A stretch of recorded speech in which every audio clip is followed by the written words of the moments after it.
Imagine living in a quiet neighborhood. Kids riding bicycles, neighbors waving from their lawns, barbecues on weekends. Nothing unusual.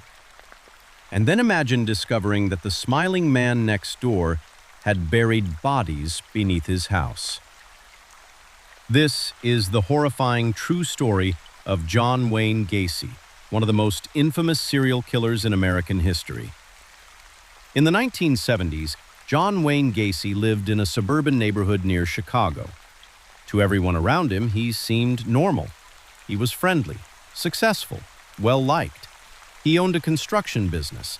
He attended community events. He even entertained children at parties dressed as a clown named Pogo the Clown. People trusted him. Parents welcomed him. Neighbors respected him.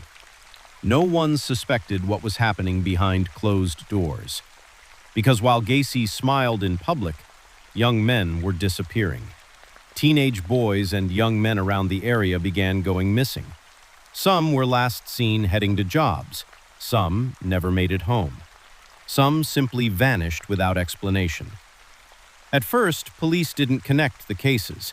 Runaways were common at the time, and missing young men often didn't receive urgent attention.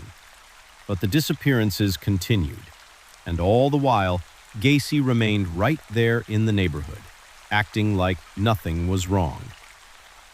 Gacy often targeted vulnerable young men, runaways, workers, or teenagers looking for money. He would offer jobs. Sometimes he offered rides. Sometimes he used charm and friendliness to gain trust. Once inside his home, the nightmare began. He would restrain them, torture them, and kill them. Then, in one of the most disturbing details of the case, he buried many of the victims in the crawl space beneath his house, under the floorboards, just feet below where he slept. In December 1978, a 15-year-old boy named Robert Peist disappeared after telling his mother he was going to speak with a contractor about a job. That contractor was John Wayne Gacy. This time, investigators followed the lead carefully. When police questioned Gacy, something felt wrong. His behavior was strange.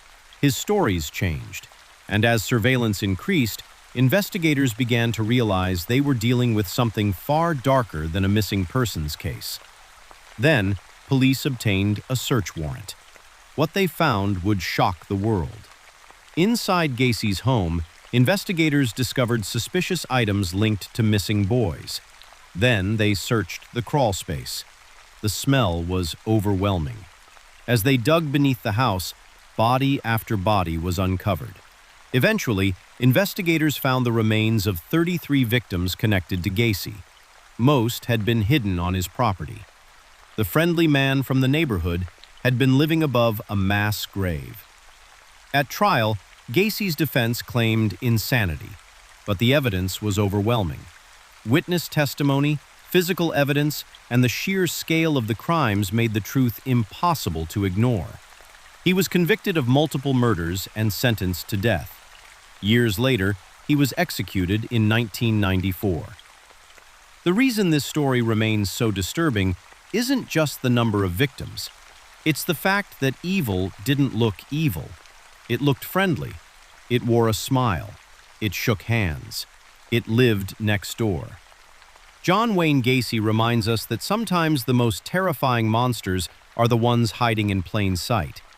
If you ever think danger always looks obvious, remember the neighbors who waved at John Wayne Gacy every morning, never knowing what was buried beneath their feet.